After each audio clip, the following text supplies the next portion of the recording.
If you're listening to this podcast, it means you're ready, no, more than ready, to have a major breakthrough in your business.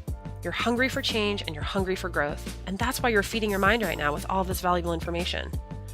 But to drive those changes, to be really smart about what you're doing and to make the right choices before you take massive action, you need help from someone who's been there, someone who's going to coach you through it, even just someone to get you started on your journey. That's why Tony Robbins is offering a free one-to-one business strategy session from one of his top business coaches, a $600 value, completely free, no strings attached. That's right, if you're listening right now, you can go to tonyrobbins.com/CEO and sign up for a free session with a member of Tony's team who's helped business owners like yourself overcome their obstacles and set them on the path to success.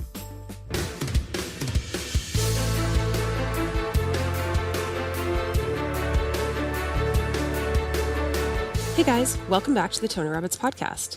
This is Anna, editorial director for Robbins Research International. In this episode, we're continuing our Business Mastery Panelist series with an exclusive interview between Tony and Ikram Magdan Ismail, the co-founder of the digital payment platform Venmo. In case you're not familiar with Venmo, the premise is pretty simple. You connect the app to your checking account, and you can send and receive payments to anyone with just a tap and a swipe of your smartphone. It's the ideal solution for splitting bills and paying your friends back, especially for anyone who doesn't like carrying around cash. Venmo makes exchanging money incredibly simple, and it takes the awkwardness out of asking someone to pay you back. Paying for everything from cab rides to dinners to rent, utilities, it's all streamlined. Venmo was acquired by Braintree in 2012 for $26.2 million, which in turn sold to PayPal for $800 million. And now, Venmo processes more than $6.8 billion in payments every quarter. Yet, as ubiquitous as Venmo is today, it wasn't an easy path to success. Ikram and his co-founder, Andrew Cortina, endured countless obstacles in their early years, struggling to raise capital and almost closing their doors at one point. In this episode, Tony talks to Ikram about the evolution of Venmo, from idea to fruition to acquisition, and how they were able to persevere through even the darkest periods. They discuss the importance of learning to embrace criticism, creating your company's story, and using the no's to refine your approach to find that pivotal yes. Ladies and gentlemen, welcome Ikram, the founder of Venmo. Give him a hand. I am excited. Nice to have you. Thank you. Tell us the history of this. I mean, you started out, I guess, with you and your roommate. You started out with a different business. You also iterated. Tell us a little bit about what your original business was and how did you iterate and what made it take off? Yeah, so I had the fortune of being paired with Andrew Cortina, my first roommate in college, and we got to know each other there. So that's how we became friends. And when we were, in college, we started thinking like, what are we going to do once we graduate? Good question to ask. and a lot of our friends After were... a lot of partying, was this, or prior to that? Yeah, a couple cocktails here or there. And a lot of our friends were following routes that we weren't really interested in. So some were becoming investment bankers, some were doing tech gigs at companies like Facebook, Google. And for some reason, it wasn't calling us. And it was difficult then to be among a group of people in school, all doing one thing, and for us to kind of say, like, we got to stay true to ourselves here. Let's not chase something that we're really not passionate about. So it really ended up being me and Cortina at the end of 4 years, looking at each other saying, what are we going to do? Because everyone else has a job.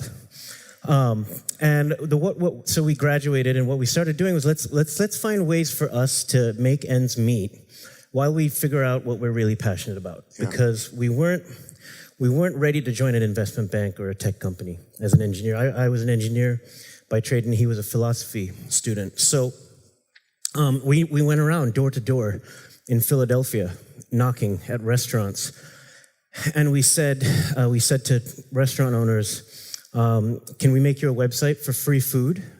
Because that was one of our necessities, or $200. And that's how we started paying our rent month to month. We were literally living paycheck to paycheck.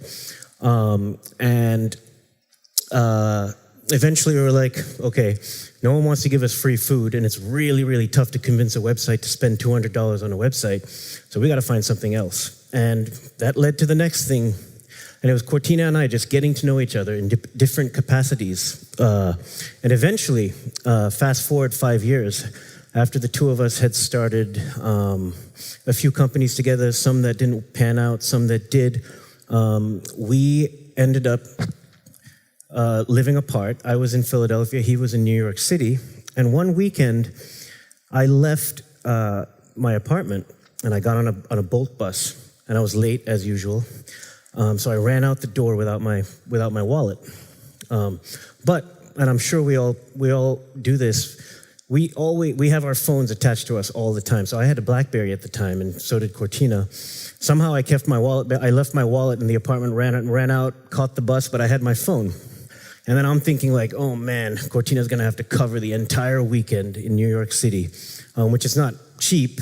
But I was like, I knew he would be slightly frustrated by this because I tend to be forgetful sometimes. I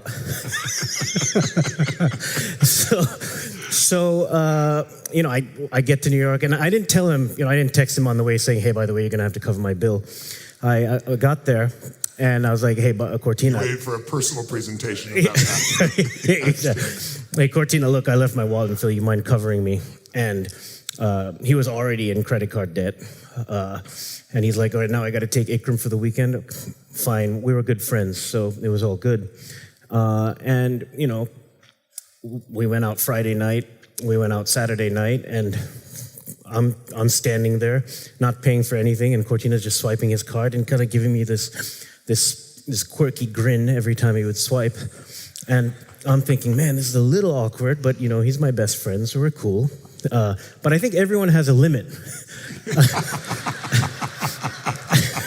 So Sunday comes along, and it's like now I'm about to catch I'm about to catch my bus back home, and it's like that final bill, and the question has yet to come. He's like, so Ikram, when are you going to pay me back? I know that's what's going on in the back of his head.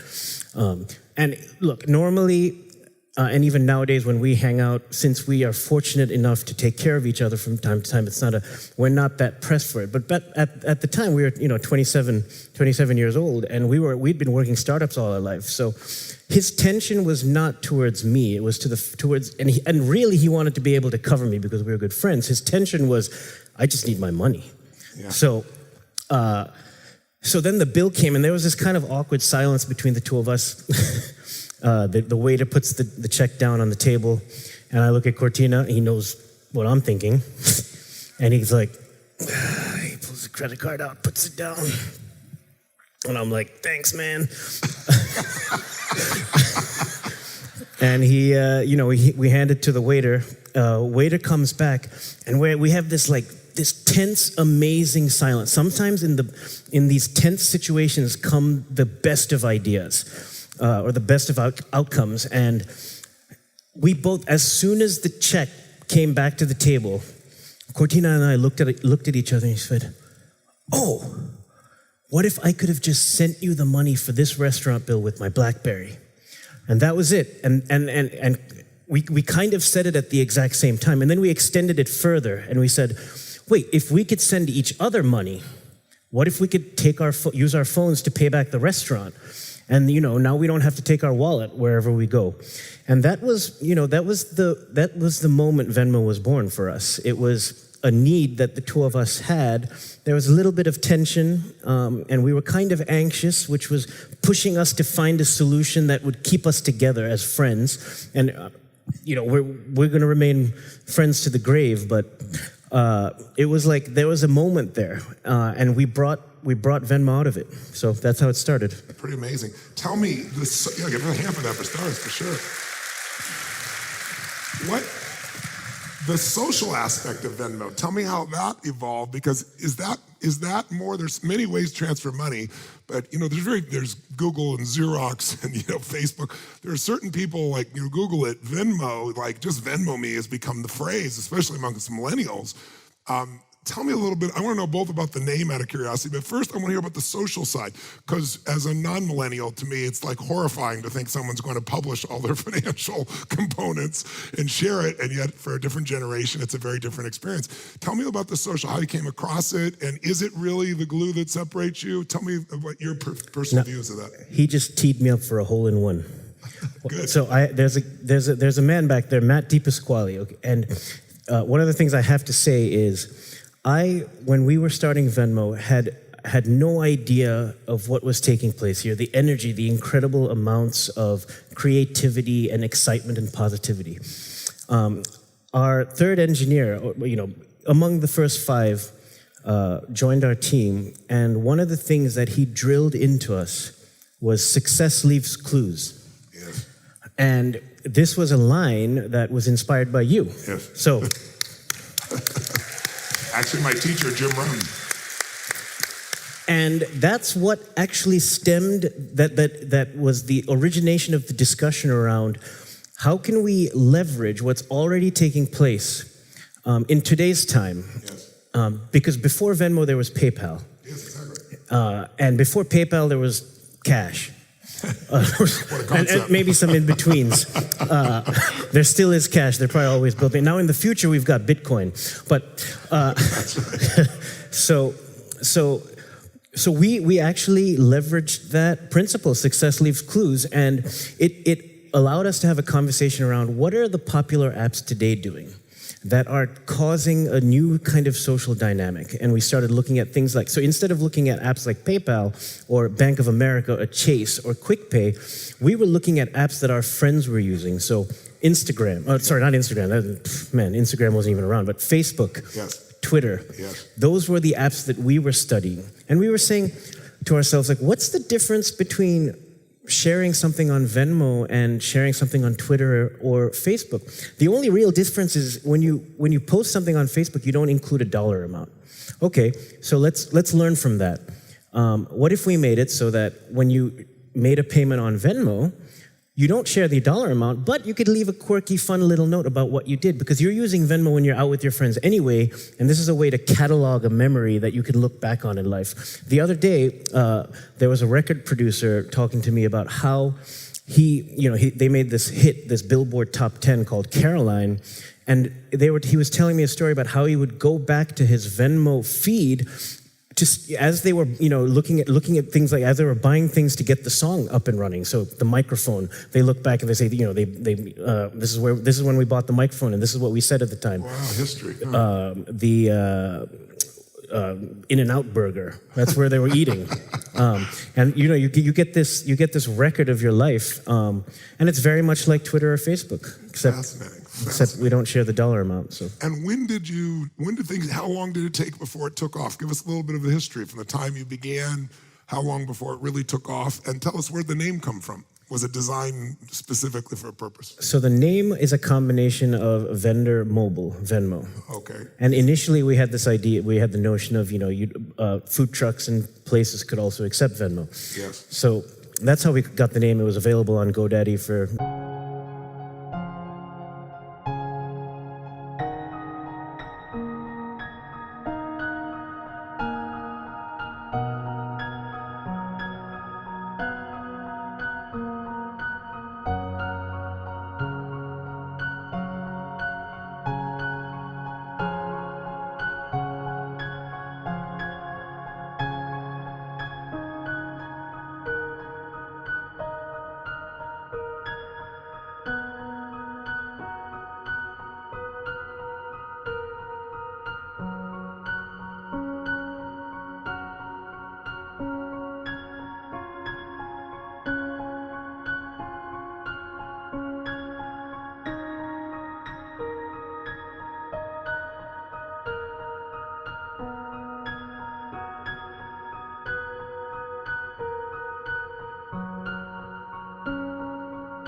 9 bucks a year. So that was we were grateful for that. It's one of those lucky moments. And then how long did it take to take off? I think it still has a long way to go, but it took about 3 years of arduous work for it to finally get to the point where the people that I was introducing Venmo to were like, okay, this makes sense and it fits into my life. Or they were already in a place where they were using it with friends. But the first year was me pulling out my credit card when I was at dinner with friends and forcing them to pay me back with Venmo. And I almost I would guilt trip them. I'd say, look, if you don't pay me back with Venmo, don't pay me back. And they'd look at me and they're like, all right, Ikram, you're gonna do this again, and I'm racking up, mounds of debt with Chase. Thank you, Chase. And so the first year was a lot of that, and I mean there was a lot of okay, you and Cortina, you guys are gonna get our credit card information, our bank account, and then that was my next question. At that stage, it's different today. How did you get over the trust factor of giving you that kind of information? This was another value point of making it so that people could share their payments with each other. We realized early on as a startup, it was going to be very difficult for us to compete with the level of security that someone like Chase or Bank of America offered. Yes. They have compliance teams. They have lots of diligence going on with every customer that gets onboarded. For us, we were like, well, if we can show you other, people that using Venmo, then you're more likely to trust it without us having to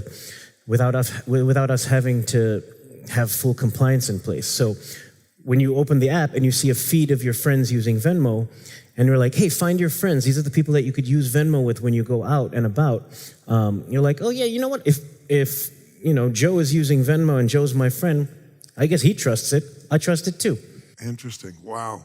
What a great spiraling effect for something that would be very difficult normally. Yeah, that played a big role, I would say, looking back. You sold the company for $26 million, stayed on board from what I understood, and then it was sold later to Braintree, I think, for $800 million.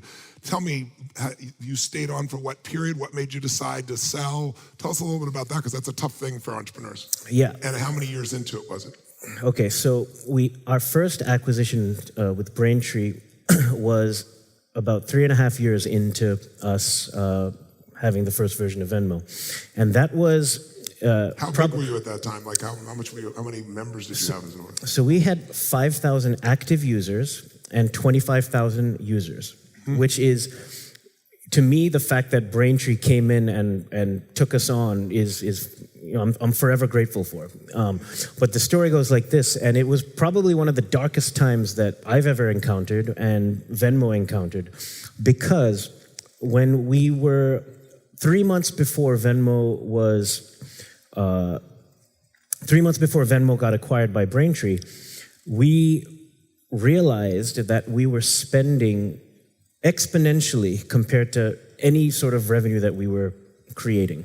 So we actually didn't make any money from day one, because we still today offer Venmo as a free service. So when you pay your friends back, it's free. And early on, we were incurring a 3% credit card fee per transaction. So when we giving it for free, but you were being charged to give the service. Yeah, and it got to the point where we had raised $5 million, and we were set out to spend in 1 year $35 million. Now think about that. Now that's one of those you don't do it again, but glad we did it then. Explain that math to us. How you kept going. Yeah, I want to know. We were naive. And sometimes that works to your advantage, because the reason a lot of people weren't getting into payments is because it's so expensive. But we were two guys that just needed a way to pay each other back, and that's all we cared about. And that as long as our friends were paying us back, we were paying them back. We weren't really worried about the other details. But lo and behold, now we're growing from a basement startup to. We have a board of directors. We've raised our first round of funding, and we're starting to learn about financial planning. We were very much learn as we grow. Yes.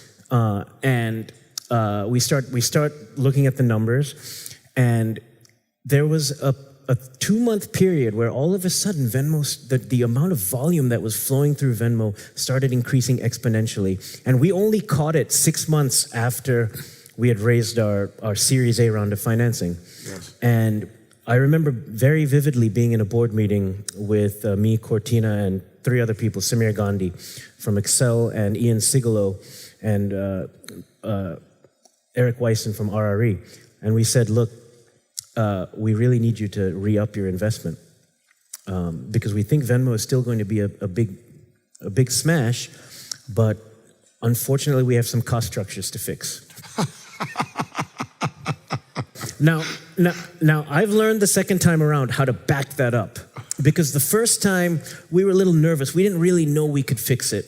And our investors were viewing us as a seed stage investment. They just wanted to see, look, can these guys take it from this phase to the next? And the next phase for us was, we need $100 million to continue growing a 5,000 member company, to the next PayPal.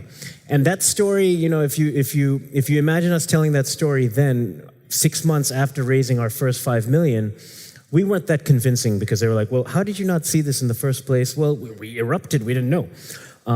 So none of our investors were willing to participate in our next round.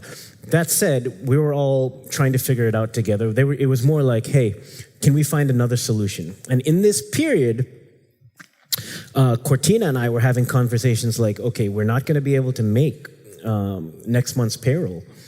So we started talking to our employees about what it would take for us to wind Venmo down. Him and I were thinking about possible things we could do to keep it around if it was just the 2 of us running it, because we really, really didn't want to let go of Venmo. And one of the things that was really nice about Venmo is the entire team, no matter how much money we were making or how much we had to gain, the entire team was very passionate about the product, because we put our blood, sweat, and tears into making that product an experience that people would love.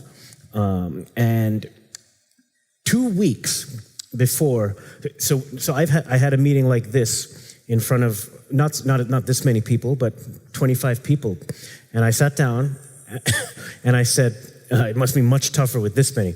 And I sat down and I said, look, thank you for all your hard work, but it seems like we're not able to garner any more investment to continue running Venmo. As you know, it's very expensive, and we made a few mistakes in terms of our cost structure that we had to fix.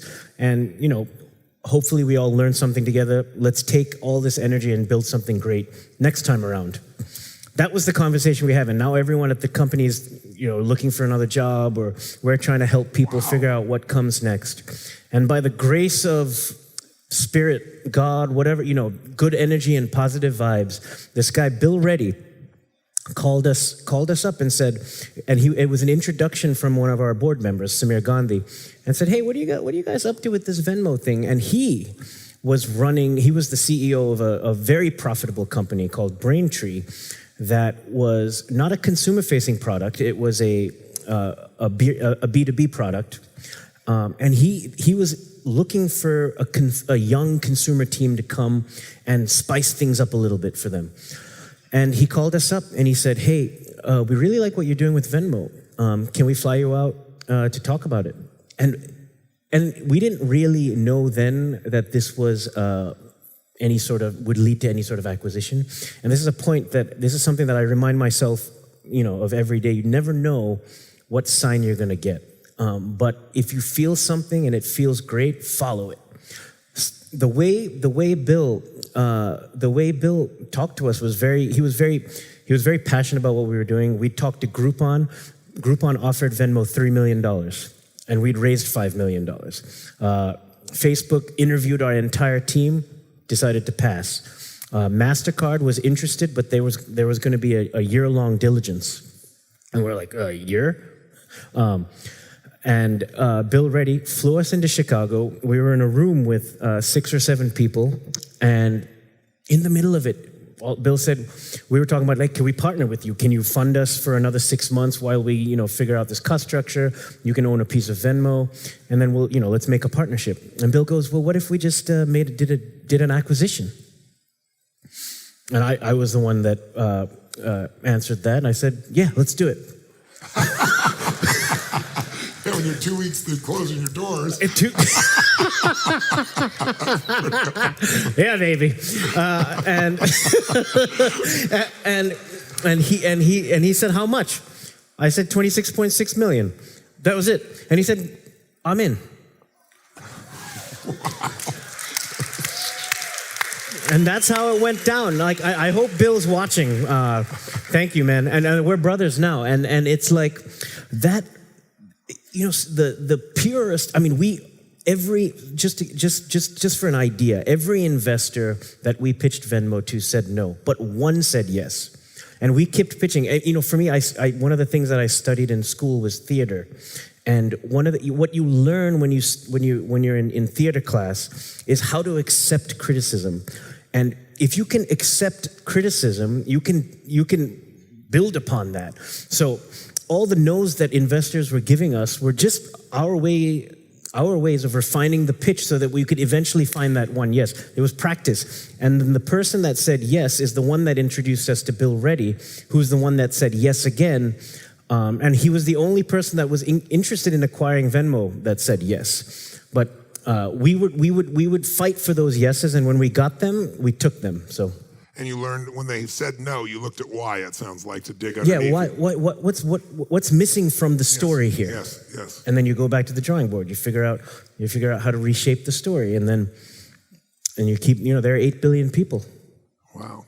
And so for you now, I'm sorry for my ignorance, are you still involved with the company? It's been sold, or you were involved during the days that it was still part of Braintree, is that correct? I'm not officially involved. Every now and then I get a text from the product team saying, what do you think of the new Venmo mission? And I say, talk to my agent. I'm just kidding. I'm just kidding. But,